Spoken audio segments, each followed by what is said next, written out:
뭐해라는 두 글자에 네가 보고 싶어 날 속맘에 담아 이모티콘 하나하나 속에 Assalamualaikum warahmatullahi wabarakatuh. Perkenalkan, nama saya Angguna Yubelia.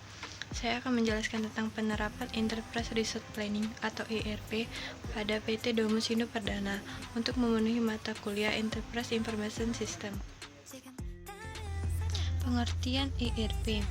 ERP atau Enterprise Resource Planning adalah sistem informasi yang membantu perusahaan dalam meningkatkan efektivitas dan efisiensi kinerja perusahaan. Enterprise Resource Planning bisa juga diartikan dengan suatu sistem informasi yang mengintegrasikan informasi yang tersedia dalam suatu perusahaan dari berbagai aspek sumber daya yang ada, misalnya manusia, waktu, material, kapasitas, dan lain sebagainya. Konsep dasar ERP.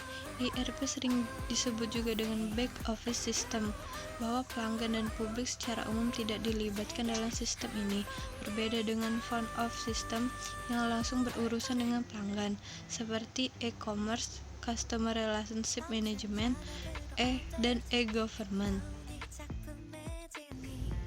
Karakteristik ERP. Sistem ERP memiliki beberapa karakteristik. Satu, merupakan paket software yang didesain pada lingkungan klien service baik tradisional maupun berbasis web, mengintegrasikan mayoritas proses bisnis yang ada, memproses seluruh transaksi perusahaan, menggunakan database skala enterprise untuk menyimpan data, mengizinkan pengguna mengakses data secara real time. Manfaat dari ERP. 1. Menyederhanakan proses bisnis. 2. Menghemat biaya. 3. Meningkatkan efisiensi. 4. Mengintegrasikan informasi. 5. Memberikan data bisnis yang akurat. 6. Meningkatkan mobilitas. 7. Memaksimalkan produktivitas. 8. Mengoptimalkan keamanan data. Keuntungan dari ERP. 1. Penghematan. 2. Peningkatan kualitas informasi. 3. Produktivitas tim. 4. Manajemen performance. 5. Sinkronisasi antara IT sistem dengan strategi perusahaan. Penerapan ERP pada perusahaan. Di sini saya mengambil contoh pada PT Domus Indo Perdana. Salah satu PT yang menerapkan sistem Enterprise Resource Planning adalah PT Domus Indo Perdana. PT ini merupakan perusahaan pengolahan dan pengawetan kayu. Awal mula diterapkan saat itu perusahaan melakukan perbaikan manajemen. Dimulai dari menggandeng ISO 9001, kemudian dilanjutkan dengan menerapkan ERP. ERP yang dipakai PT Domus Indo Perdana yaitu SAP R-3. Penerapan ERP di PT Domus Indo Perdana diharapkan dapat memperbaiki sistem manajemen perusahaan. Profil dari PT Domus Indo Perdana. PT Domus Indo Perdana merupakan perusahaan yang bergerak di bidang manufaktur furnitur baik indoor maupun outdoor. Berdiri sejak 1989 di Jakarta. Misi dari PT ini ialah menjadi salah satu pemimpin pasar industri mebel. Pengertian SAP. SAP merupakan perusahaan pertama yang mengembangkan software untuk sistem Enterprise Resource Planning dan juga pemimpin pasar dalam penjualan software ERP. Menurut beberapa perkiraan, SAP telah digunakan untuk menyelesaikan 50% dari transaksi bisnis di dunia. Pada tahun 2007, SAP memiliki 33.000 pelanggan, berusaha berkembang 3 kali lipat pada tahun 2010. 1. Penerapan SAP pada bagian marketing. Pada bagian marketing menggunakan Microsoft Excel untuk mengelola data sebelum menggunakan SAP.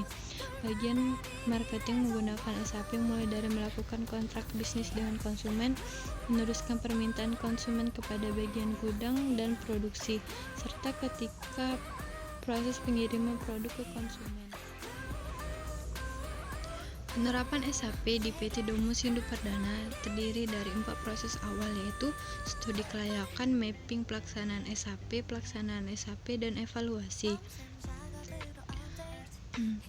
Studi kelayakan. Implementasi sistem SAP membutuhkan proses persiapan yang panjang. Perusahaan harus mendatangkan konsultan yang berpengalaman dari luar perusahaan untuk melakukan studi kelayakan. Konsultan yang melatih karyawan disebut dengan BPO atau Business Process Outsourcing. Setelah BPO mampu mengoperasikan aplikasi SAP, BPO akan melatih karyawan-karyawan yang akan menjadi user aplikasi SAP. 2. Studi mapping pelaksanaan SAP. Proses ini merupakan persiapan pelaksanaan SAP yang menitik beratkan pada pembuatan jadwal atau time schedule. Konsultan bersama dengan manajemen akan membuat rentan waktu pelaksanaan sistem SAP, mulai dari pengenalan sampai dengan pelepasan atau sampai user mampu mengoperasikan sendiri. 3. Penerapan SAP pada bagian produksi. Bagian produksi menggunakan modul SAP untuk melihat jumlah dan karakteristik bahan yang harus diproduksi. Bagian ini menggunakan SAP untuk memeriksa ketersediaan bahan baku. Apabila bahan baku yang dibutuhkan kosong, user pada bagian panel preparation akan memasukkan permintaan bahan baku ke sistem SAP untuk diteruskan ke bagian persediaan. 4. Penerapan SAP pada bagian gudang bahan. Pada bagian gudang bahan menggunakan SAP untuk melakukan stock opname, transfer barang dari satu gudang ke gudang lainnya, penerimaan barang dari vendor, atau mencatat penerimaan barang dari produksi. 3. Pelaksanaan SAP. Pada tahap ini, tiap-tiap divisi mengoperasikan sistem SAP yang telah dibekali pelatihan sehingga telah mampu mengoperasikan sistem SAP.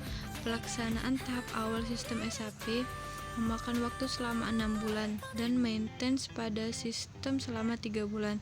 Maintenance dilakukan untuk menyesuaikan sistem SAP dengan alur data perusahaan sehingga kesalahan entry data oleh user dapat diminimalisir. 4. Evaluasi. Pada tahap ini, manajemen bersama konsultan mengevaluasi pelaksanaan sistem SAP pada PT Domus Indo Perdana. Evaluasi yang dilakukan meliputi evaluasi sistem dan juga evaluasi kepada user. Penerapan SAP di masing-masing divisi kerja yang mengoperasikannya adalah sebagai berikut. 5. Penerapan SAP pada bagian finance. Pada bagian finance, menggunakan SAP untuk hampir seluruh proses organisasi yang dilaksanakan. Proses bisnis yang dilakukan PT Domus Indo Perdana tak lepas dari bagian finance. Penerapan SAP pada bagian persediaan. Bagian persediaan menggunakan sistem SAP untuk memeriksa data persediaan bahan baku apabila bahan baku kosong ketika diperlukan. Bagian persediaan akan melakukan pembelian bahan baku. Di beberapa bahan baku, pembelian bisa langsung dilakukan dengan memesan kepada vendor bahan baku yang sudah bekerja sama dengan perusahaan. 6. Penerapan SAP pada bagian accounting. Pada bagian accounting, menggunakan SAP untuk memverifikasi dan melaporkan pengeluaran dan penerimaan kas, membuat rekonsiliasi stok opname, memantau pergerakan harga dari bahan baku yang tersedia, dan mengumpulkan dokumen-dokumen terkait pembelian bahan baku dan penjualan. Pada bagian accounting, menggunakan modul controlling untuk membuat cost center, product costing, internal order, profit center accounting, dan profitability analysis.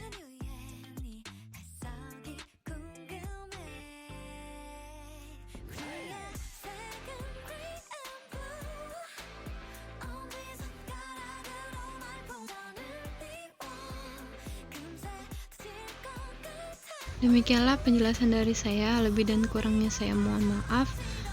Saya akhiri, wassalamualaikum warahmatullahi wabarakatuh.